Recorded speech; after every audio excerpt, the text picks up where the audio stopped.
to the Infowars Nightly News. I'm David Knight, and it's Monday, December 17th, 2012, and here are our top stories. Tonight, the sheeple turn in their firearms and beg to live in a North Korea-style tyranny.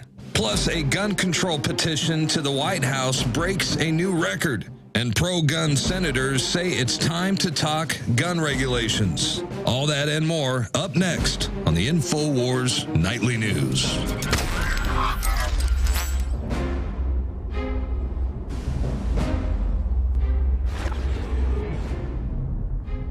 Well, in the wake of the tragic shooting last Friday, there's a lot of talk about guns. And tonight we're going to talk about the good, the bad, and the ugly. We're going to ask, what are guns good for? What is the bad information that's being put out about them? And what are some of the ugly things that are being planned? Well, first, let's start with the good. This last couple of days, we've seen some people use guns for what they're good for, and that is to protect innocent people and to protect yourself against people who are evil. And what we've seen is just today, there was a shooting where 2 people were wounded in San Antonio. Now, in this shooting, we had, details are not very clear at this moment, but we had someone who was, ran into a theater shooting, and that person was stopped by an off-duty police officer who happened to be carrying a weapon. Now, it appears, although no names have been released, the article says that the officer, in speaking about the officer, it said she took all appropriate action to keep everyone safe in the movie theater. So apparently, you had a female who diffused the situation by having a firearm. And we saw this happen also in Oregon, in Portland, Oregon, at the Clackamas Mall. A shooter who had killed 2 people was faced down by a man with a gun. Now, this fellow said that, he said, as I was going to pull down, I saw someone in the back of the Charlotte move, and I knew that if I fired and missed, I could hit them. So he's acting responsibly as someone who is a sane person and who has been trained in the use of firearms would be expected to act. And he said, I'm not beating myself up because I didn't shoot. I know after he saw me, I think the last shot he fired was the one that he used on himself. And Alex Jones actually mentioned that it's not uncommon for shooters, if they've been programmed, to take the end of the event as a cue to shoot themselves. We don't know what's going on in that event. That's something that just happened. But he was face down, and the shooting stopped when he saw a man draw down on him. Well, guns protect, and that's exactly what retired New York City police detective John Beza told a surprised Fox News anchor. Here's a video clip. So we need to take some action, and as a police officer, I can tell you that what needs to be done is these gun-free school zones, that needs to be repealed. We have to have protection there. We have to have the ability for teachers and people on campuses to be able to defend themselves. Police detective joining us today with his take on this. Very different from what a lot of people around the country, sir, are thinking. They might listen to your remedy and scratch their heads a little bit. Now, if you watch the full clip, you'll see just how taken back and surprised that Fox anchor is. He really didn't expect a police officer from Bloomberg's New York to say that. But he made a very eloquent case that if the teachers who were brave enough to confront these gunmen empty-handed, if they'd had guns and the adequate training, they could have stopped this. They could have saved their own lives and the lives of many other people. But unfortunately, we're told just the opposite. We're told that we should have more gun control because the most gun-controlled areas of the country are where we have most of our shootings, and that is in the schools. Now, Stuart Rhodes was on Infowars yesterday, and he talked to Alex Jones, and he made this exact same point. What he said is it's almost as if we had tied the children up as bait in a gun-free school zone. Demented people and just know that they're not going to have any resistance if they go into these schools because by federal law, they are gun-free zones. It is not a failure of the Second Amendment. There's a lot of confusion about that. And Stuart Rhodes went even farther. Today, he put on the Oath Keepers site that he and other Oath Keepers would be offering free training for self-defense and use of guns to teachers. They would offer that for free. So go to his site and check that out. and recommend that to teachers. Hopefully there'll be somebody in your area, a member of Oath Keepers, who will be doing that for teachers. Now, this is not anything new. This is something that has been talked about for quite some time. Going back to 2008, a Texas school district said that they were going to let teachers carry guns. And they made exactly the same points as the New York City police detective. They said, when you make schools gun-free zones, it's like inviting people to come in and take advantage, said the superintendent. And he said the small community is a 30-minute drive from the sheriff's office, and that leaves students and teachers without protection. Now, it's not just some school superintendents or gun owners or police detectives who are telling us that we need to have guns in order to protect ourselves. The person who is most synonymous with nonviolence, Mahatma Gandhi, also said the same thing. You'd be surprised, but in a Natural News article, says Gandhi advocated the right to bear arms, that is, the use of violence to defend innocence against bullying oppression. And this is a quote from Mahatma Gandhi. He said, "I do believe that where there is only a choice between cowardice and violence, I would advise violence," said Gandhi. He said, "When my eldest son asked me what he should have done had he been present when I was almost fatally assaulted in 1908, whether he should have run away and seen me killed, or whether he should have used his physical force, which he could and wanted to use, and defended me, I told him it was his duty to defend me, even by using violence." And he finishes up in one more quote here from the Natural News article. He says, "A man who, when faced by danger, behaves like a mouse is rightly called a coward. Not knowing the stuff of which nonviolence is made, many have honestly believed that running away from danger every time was a virtue compared to offering resistance, especially when it was fraught with danger to one's life. As a teacher of nonviolence, I must, so far as it is possible for me, guard against such unmanly belief.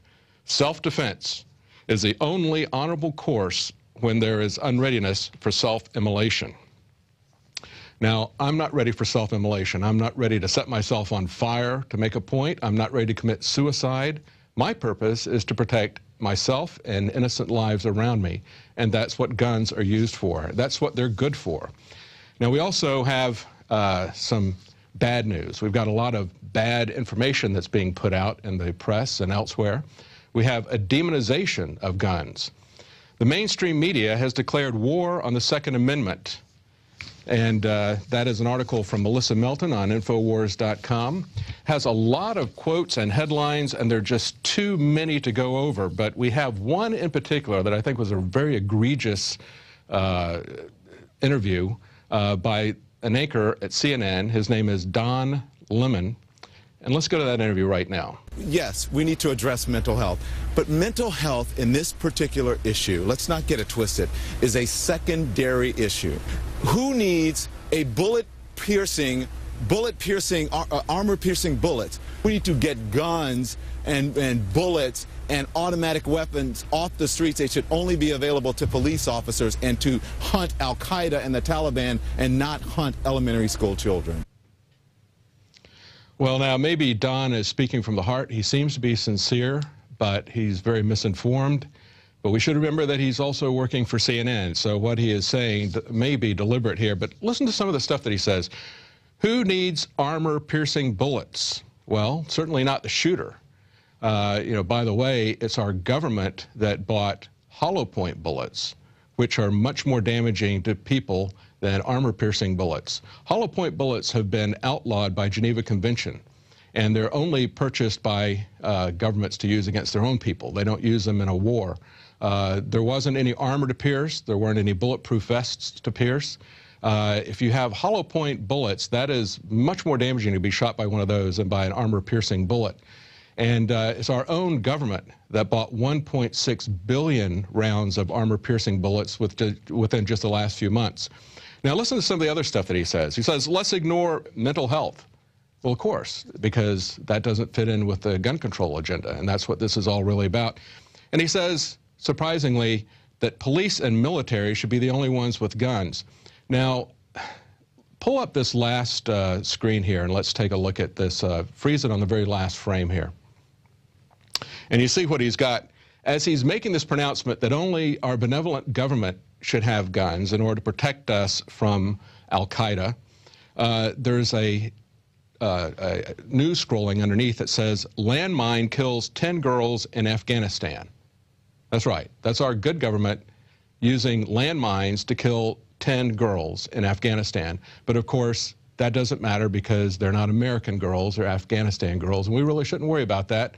And we really shouldn't worry about the 168 to over 200 children, just children alone, that have been killed in drone raids authorized by President Obama and President Bush.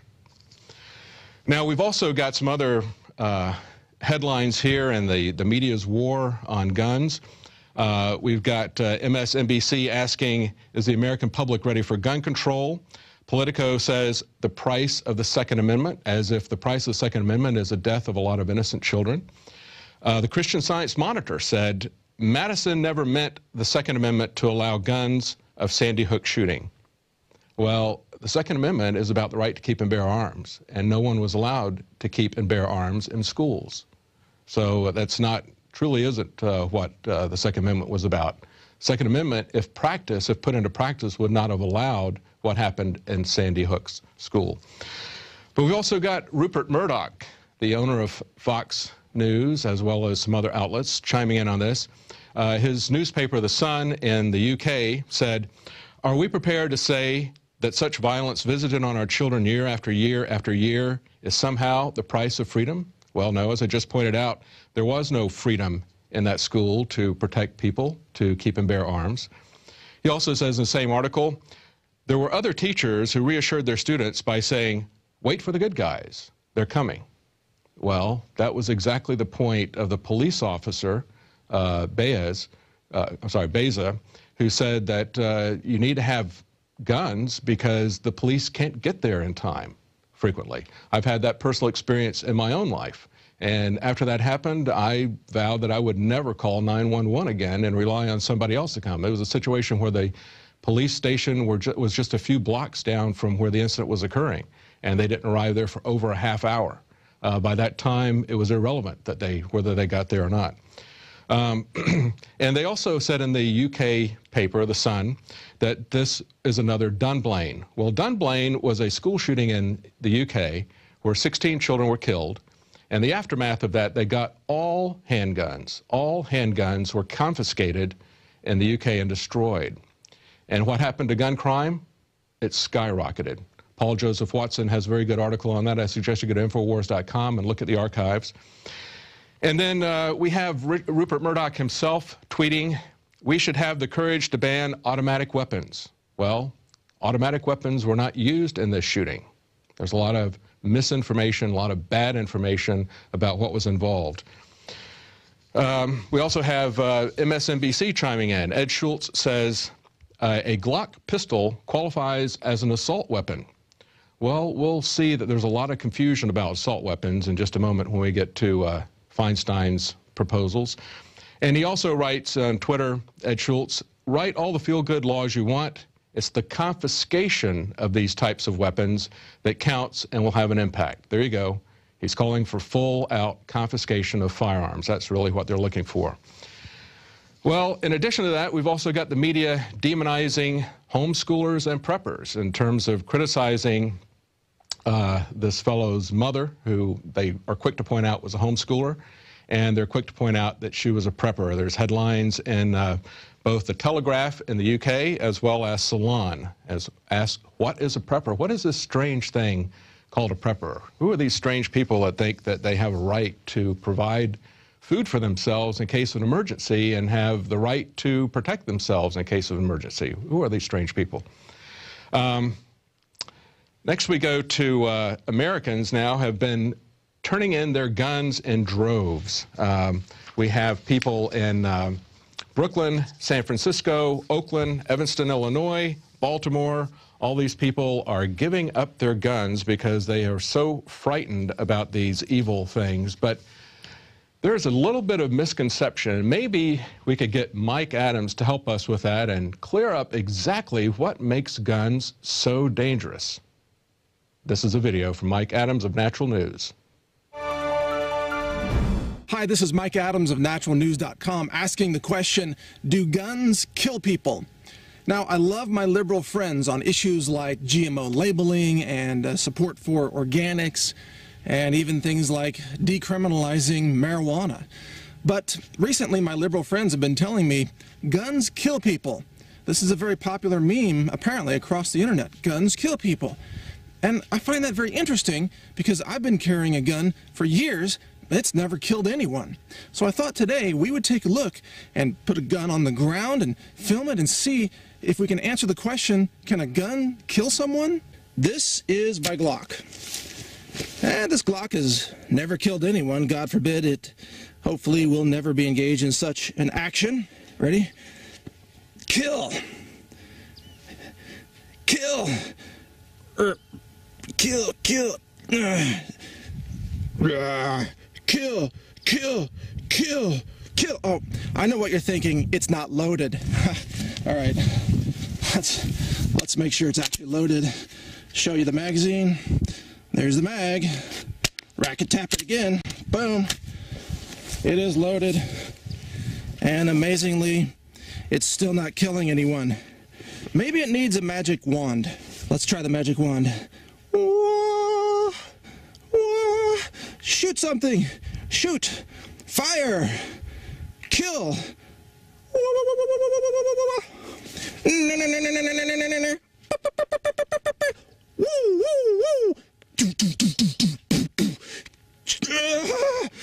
It's just not working. What a pathetic firearm. Huh? I know what you're thinking. It's not a real gun. Oh, you're wrong. It is a real gun. And guess what it took to actually make it shoot?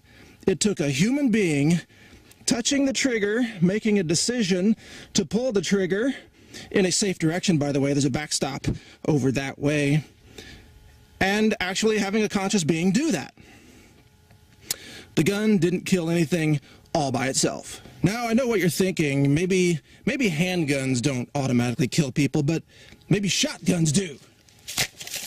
Take our Benelli M4 tactical shotgun, which is another essential piece of equipment on just about any ranch. It's also great for home defense anywhere. Let's see if we can make this shoot by itself. Shoot! Shoot! Shoot! Shoot! What a pathetic shotgun.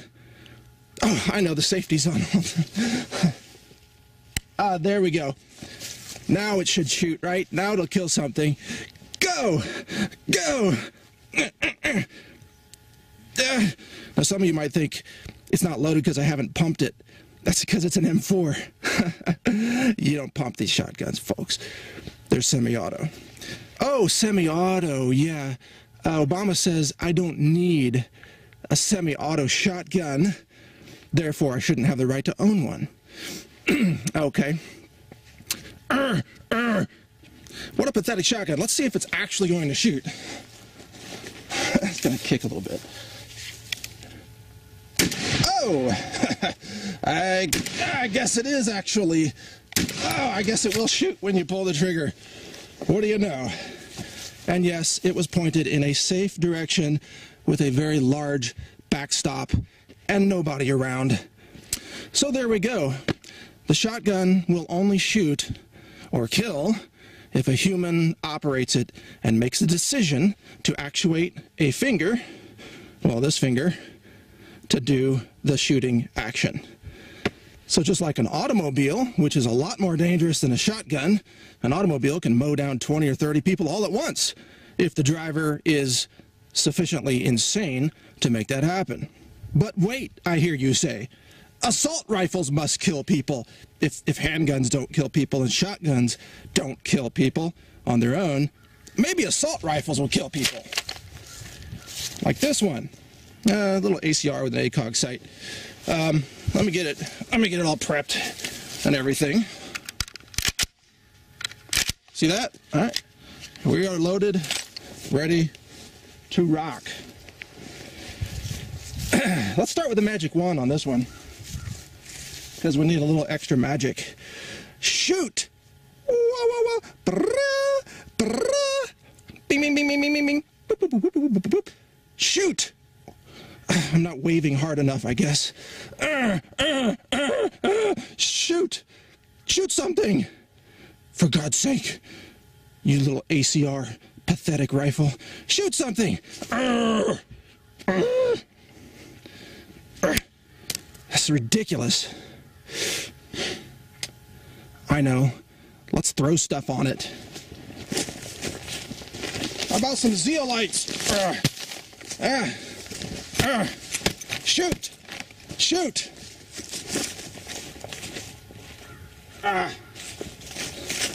Let's hit it with something. Oh, crap. That put a pretty big hole in that bag.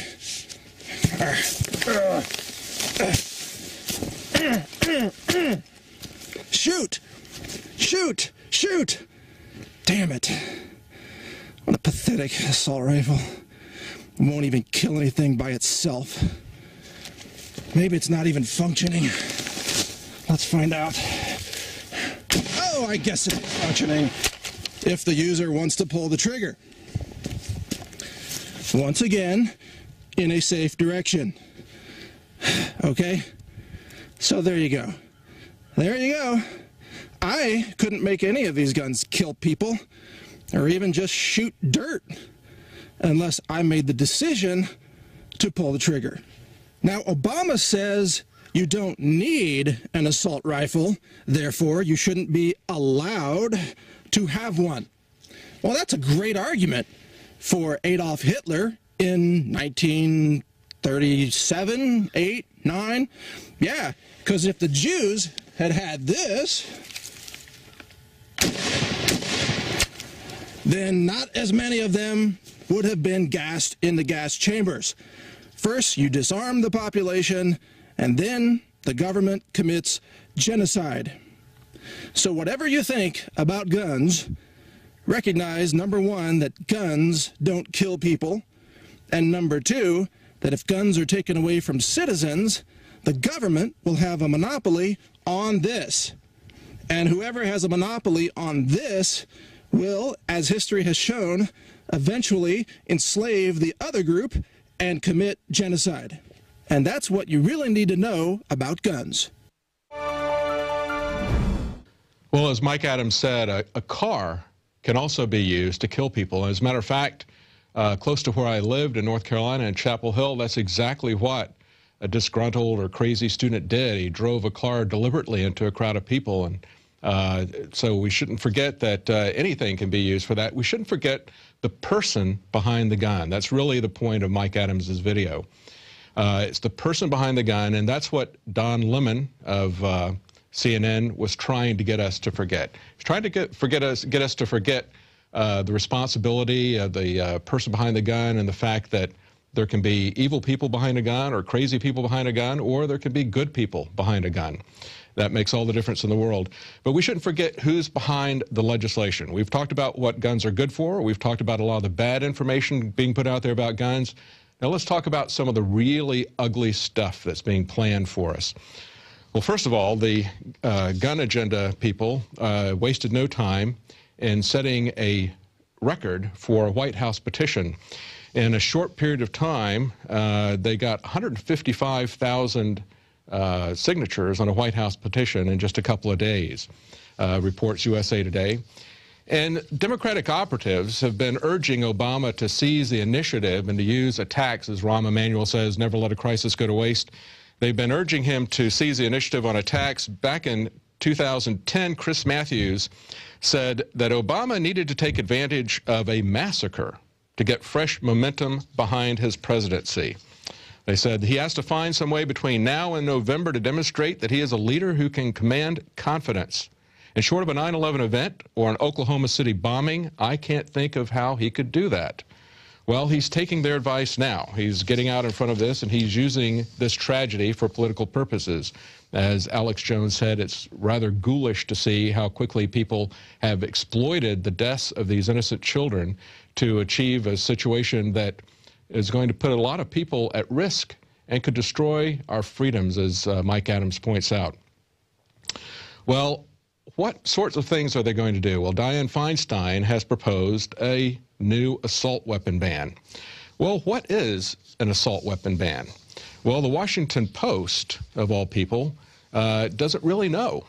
They said in everything you need to know about the assault weapons ban, they said, what counts as an assault weapon? Well, the trouble starts here. There is no technical definition of an assault weapon. There are fully automatic weapons, and there are semi-automatic weapons. And complicated flowcharts were used to lay out exactly what an assault weapon was when they were banned, that gun ban that ended in 2004. Certain models of AR-15s and AK-47s were banned. Any semi-automatic rifle with a pistol and a bayonet mount was an assault weapon. But a semi-automatic rifle with only a pistol grip would be okay. It was complicated, and its complexity made it easy to evade. It also made it easy to entrap people because it was not very clear. But look at that.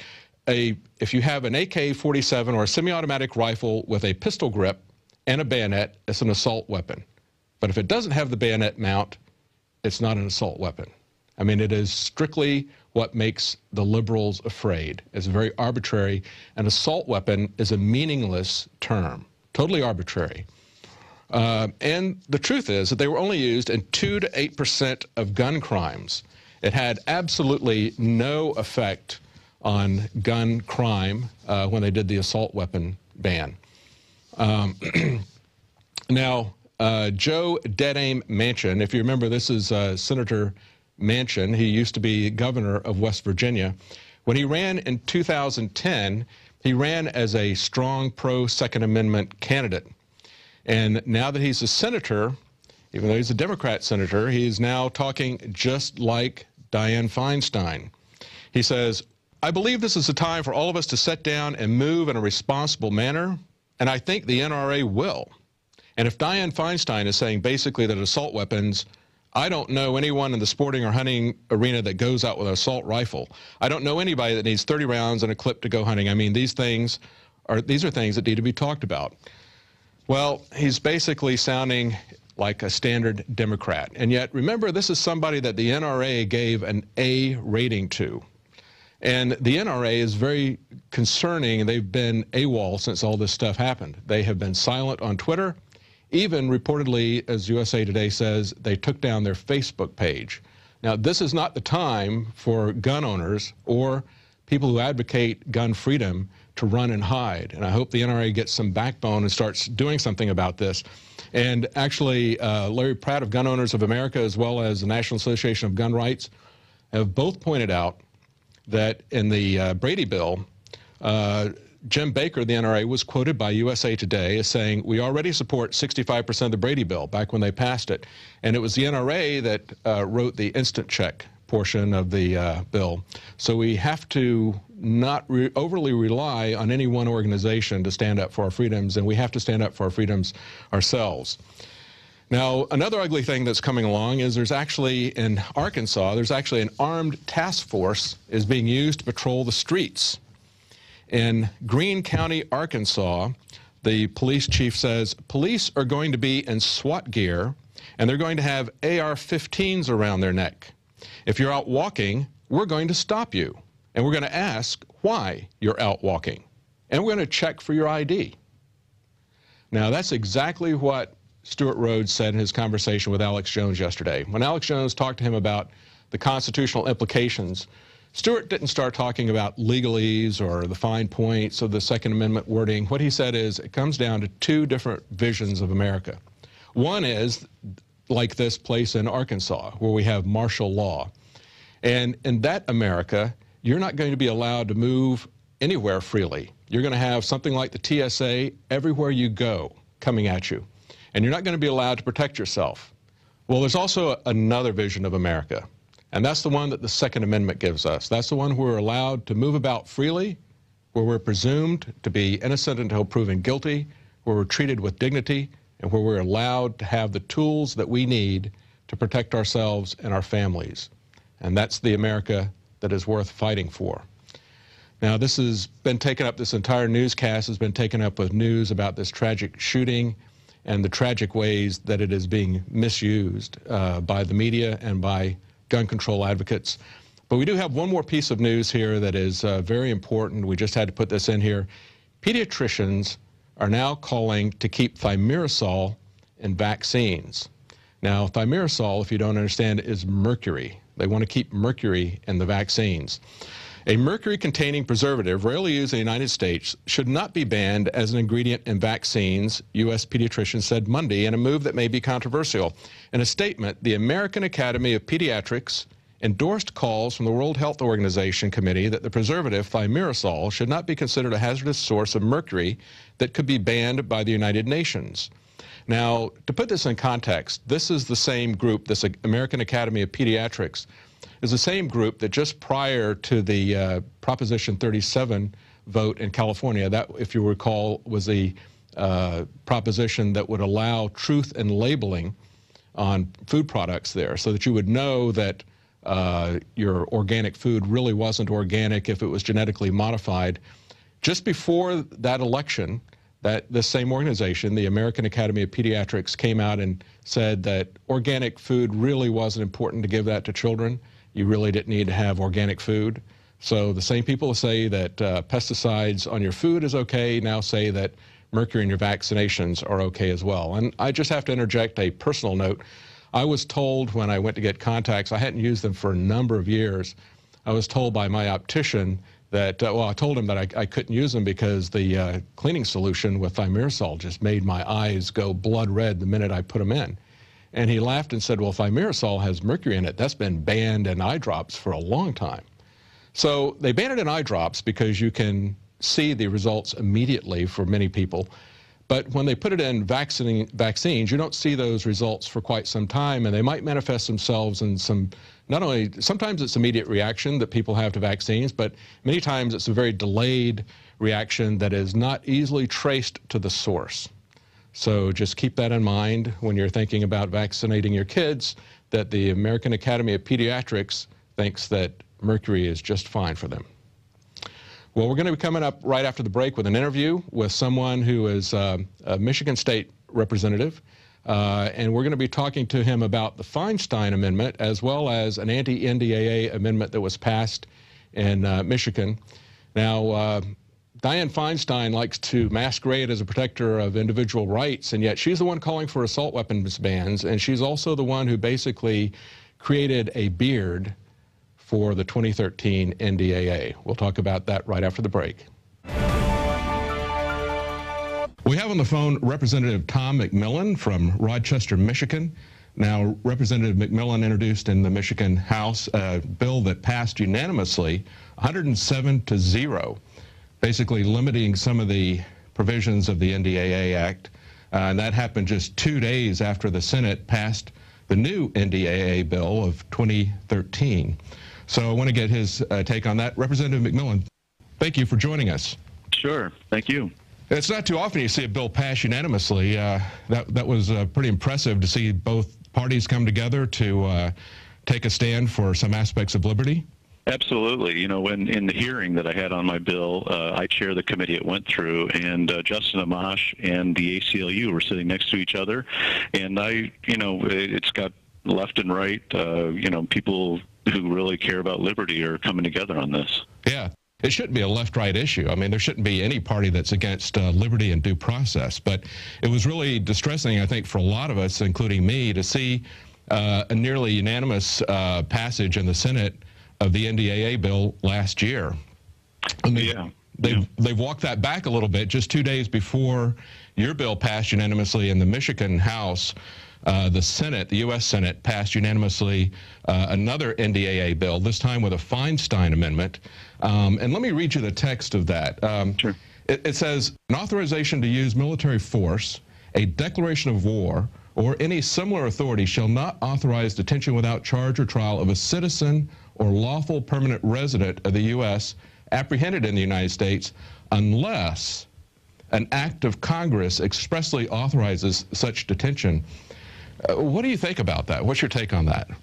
You know, and I'm sitting in the Michigan legislature. My close friend Justin Amash, I know I've read some things that he feels that unless, you know, the NDAA is that unless. I mean, from what I can gather, and you know, I heard the word similar, similar. So I mean, it sounds to me like we and states need to continue to stand up and defend our citizens. So next year I'll be doing the same thing as I did this year, based on the information I can tell. They could still take away our due process. Right, right. Yeah, his take on it was basically he thought it was a head fake, I think is what he actually wrote on Twitter or Facebook.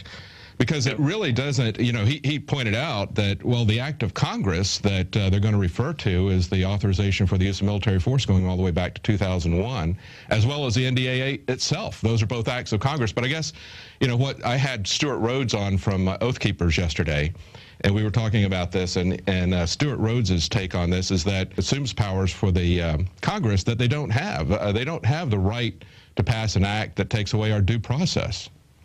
Yeah, I mean, I'm glad that people like you and Amash and others are shining a bright light, so that people like myself, and I hope every legislature should be standing up for their citizens in every state. But you know, we've got to hit this thing head on before it just keeps expanding and eventually is used. So no, I agree that we got to be very particular and very loud and you know, I think my legislation, which is in the Senate, it's on second reading today, and it very well could pass. Tomorrow is our last day of the year, so I'd have to reintroduce next year. So we're trying to make sure it gets through. Oh, so you don't think it will pass this year? It'll have to be reintroduced next year? Well, it's on second. It came out of the Senate Judiciary Committee yesterday. Unanimously. It's on the Senate floor. I just talked to a senator who's getting phone calls from his constituents saying, get this thing passed, and it's on second reading on the agenda, so it very well could go through second and then final passage either today or tomorrow and hit the governor's desk. Okay.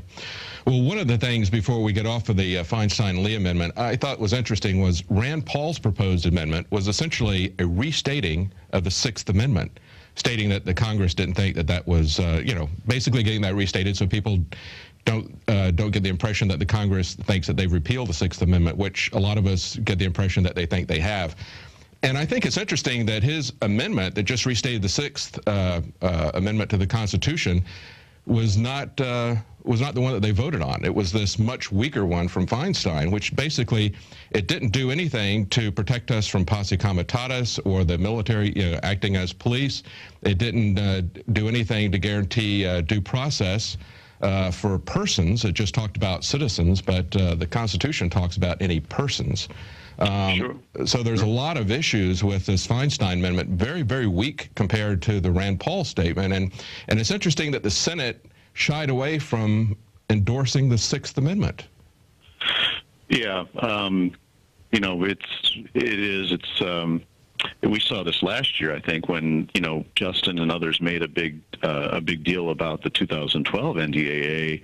There was an amendment that basically did nothing, and everybody went home and said we did something. And I actually talked to a congressman from Michigan who had voted no initially, but then said, well, with that amendment, I was fine. But, you know, you see this a lot where there's, you know, cover that they think that, you know, they pass a meaningless amendment, and then they can claim that they've stood up for freedom. So it's when we got people like yourselves and Justin and others, it's able to make sure that people understand what's really going on.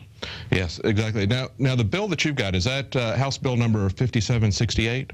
Yes. Okay, I'm looking at the text of that, and what that bill says is basically that no agency of the state, employees or political subdivision or Michigan National Guard members would help the armed forces of the U.S. in any investigation, prosecution, or detention of any person. So based on that section of the NDAA, right? Yes, right. Yep. As long as it's yeah, exactly. So now, is there anything in the bill that would prohibit or penalize any federal actors if they violate the rights of Michigan citizens? In other words, does this interpose the state of Michigan to protect the rights of Michigan citizens if the federal government steps over the bounds of the Constitution? You know, I didn't, and I know there's other states trying to get something like that through. I think it's Missouri or somebody, but I don't know that that could have gotten through. I really patterned it after Virginia. I was able to say, look, Virginia, the governor signed it, so it's not that radical. It's we're merely saying that our sheriffs and our police and our authorities are not going to assist in doing this, and that's as far as we went. Right. So they're not going to assist, but they're not put in a position where they need to resist. That's Yeah, I mean, I hear you and I understand the interest, but it's one thing to say we're not going to assist, and it's another thing to say that we're going to lock up federal agents. And I think that's there's going to need to be more groundswell of support if there's an interest in going that direction. I understand. Well, we'll see what will happen, because we've got a bill that's going to be introduced here in Texas by a state representative that actually does that. It does interpose the state as protecting the state, the citizens of Texas against federal encroachment. And he basically goes back and references habeas corpus, posse comitatus, as well as about 5 or 6 amendments of the U.S. Constitution that the NDAA and the authorization of the use of military force kind of attack, essentially, directly. Well, I really appreciate it. Yeah, no, I appreciate that. But I'm thinking in Texas, the TSA, they tried to do that and couldn't get it through. So I hope it'll be interesting to see the debate, because I have a TSA bill similar to where you're going to basically say that you will lock up people that are assaulting citizens. So it'll be interesting to see the debate there in Texas. Right. Yeah. There's actually exactly. There's a there's 2 criminal provisions in there. One of them is 1 year and $10,000. The other is 6 months and $5,000. So they've got some teeth in it. So it'll be interesting to see what happens. And actually, the TSA bill is coming back as well. So we got both a TSA bill and we've got an NDAA bill. So we're not giving up down here. Now, you said you've got a TSA bill that's coming up. Tell us a little bit about that. Well, no, it's still in committee. I've been trying to get it out of judiciary, but it's it's patterned after, I think, Texas or others. So we'll be watching, and it certainly is helpful when one state moves in a direction and others can say, look, this is what that state's doing. So I'll be watching closely. Yeah, the TSA bill got a lot of support when it was in the House. It was kind of some shenanigans that were played by the lieutenant governor in the governor's office once it went to the Senate. So, initially it looked like it was going to pass in the Senate as well last time. But he's also added some provisions in it this time to protect children, because that's something that's a real concern. And David Simpson, the representative that put that in, was talking about it, got really touched about a case of an autistic child who was taken away from his parents and started screaming "man on boy." I mean, it's just horrible, the kinds of things that our government feels like they can subject us to at this point. Yep, I agree. So, well, I certainly wish you luck in getting both of these bills through and moving the ball a little bit in that direction. However far we can get it, we'll take it and keep coming after them. Sounds good. Okay, thank you very much. Appreciate your work. Thank you. Well, it'll be interesting to see what happens in Michigan. And of course, as we pointed out, that bill does not actually interpose the Michigan state authorities to protect the citizens of Michigan from encroachment by the federal government. But at least it doesn't have the Michigan authorities participating with them. So the NDAA problem has not gone away. The Feinstein Amendment did not take it away, and the bills out of Michigan and Virginia don't take it away.